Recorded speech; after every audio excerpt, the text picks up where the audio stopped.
Well, hello, folks out there in YouTube land. Got a big show lined up for you. Let's get right on into this thing. All right. Is the scandal getting worse up there for Michigan and Ohio State? They are throwing accusations around like crazy. It's getting ready to get wild up there. You think you've seen some scandal. It could get worse. We'll see.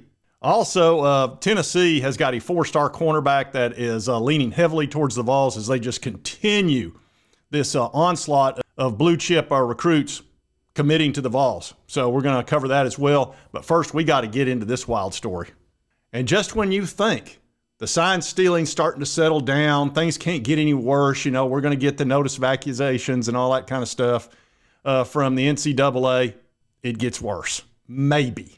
But this is from Buckeye Scoop. So get that straight. This is not from Pete Thamel or anybody like that. But these guys have been accurate about some things. So let's see what they're saying here. It says, breaking, the NCAA has confirmed that Michigan successfully hacked into Ohio State's practice footage. They have also confirmed Michigan attempted to do this with many other teams. Oh, crap. This could get real ugly. And also, they reported on YouTube, and I watched this. It said the fourth level of this scandal is how did the practice footage end up on Matt Weiss' computer? And this is via Buckeye Scoop. It says illegally accessing OSU video system, giving it to Matt Weiss, and Matt Weiss was disseminated to the rest of the staff. Allegedly. All right, now that's on Twitter, so you got to take that with a grain of salt. But they've come out with it pretty strongly. And my understanding is the fella here, his name is Kirk Barton, and he was actually, I believe he was an All-American at OSU. This was back in 2007. Of course, that was, 17 years ago. And he's the guy that's the face of Buckeye Scoop. All right, now from what I can tell, I've been kind of watching a little bit of this. I've had a bunch of Ohio State people that alerted me to this.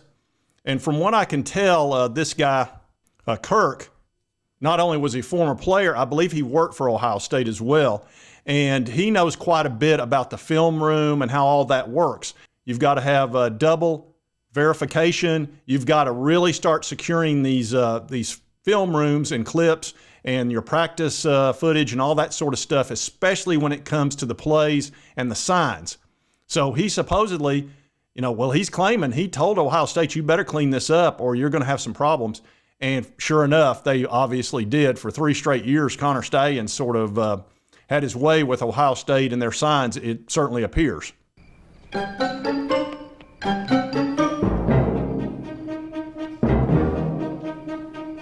Allegedly. So this is getting ugly real quick, and it's going back and forth.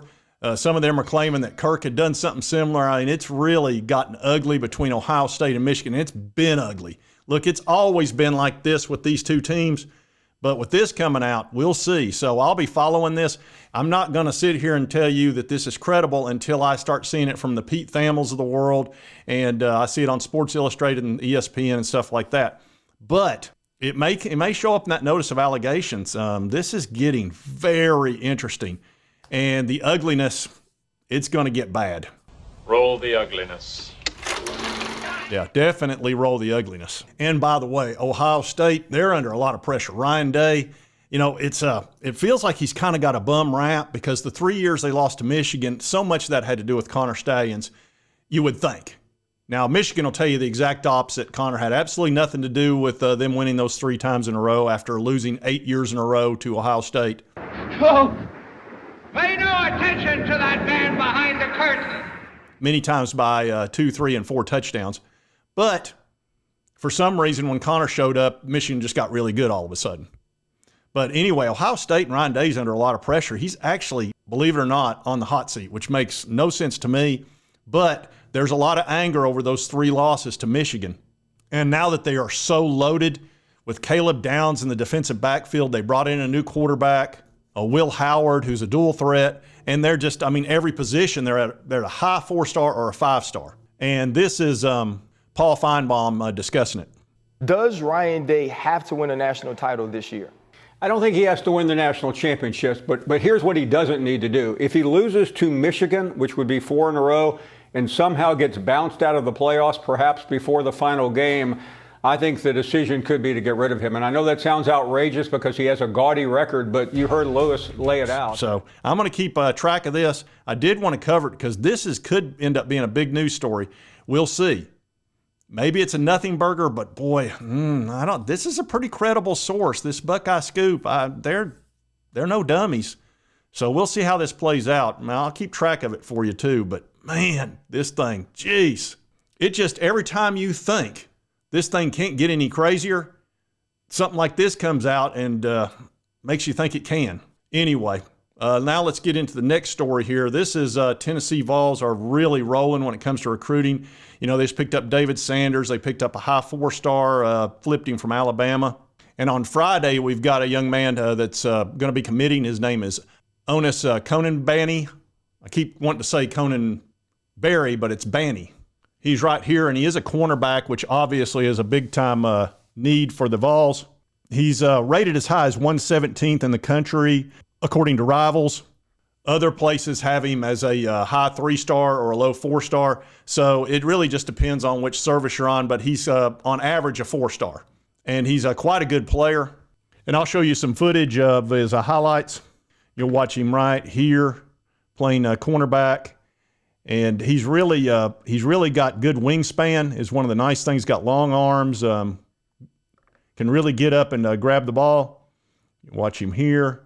Again, that's such a great play right there. Reaching back and smacking that ball away. The cornerback is the toughest position to play, I think. It's requires you to really, that's a great play there. See, that's instincts right.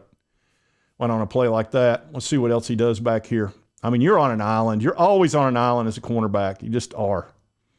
That's why it's probably, again, other than quarterback, it's the most difficult position to play as far as just you can look like an idiot real fast. Yep. Very athletic. And it's between us and Florida State.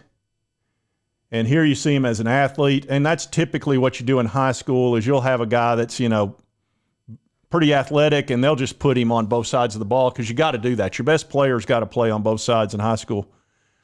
But again, as you can see, he can handle himself no problem. And you can see as far as prediction, there's a 90% chance that he picks the Vols over, it would appear, Florida State is the other team. And again, he'll be committing Friday, and he is from Columbia, South Carolina. He goes to Heathwood Episcopal, South Carolina. Yeah, I hate that for Jackpot. That's tough to watch a 4-star cornerback not even consider South Carolina. That's very surprising. Anyway, don't tell Jackpot about this. It'll just get him upset. I don't want to mess up his serenity. Serenity now! All right, folks. So again, that's Friday with Onis. We'll see if he commits to the Vols. I think there's a high likelihood he will. I may very well cover that. I don't know the time on that just yet. If one of you knows the time, just let me know in the comment section. I'd appreciate it because I didn't see it on Twitter anywhere or any of the articles. Anyway, if you like this content, be sure to hit that like button. Let's continue to cover all these big college sports stories. If you've not subscribed, boom, boom, boom, hit that little button. I would appreciate it. And right over here is a video that YouTube thinks you'll enjoy based on your viewing history. And we'll see you next time on Sports Talk J.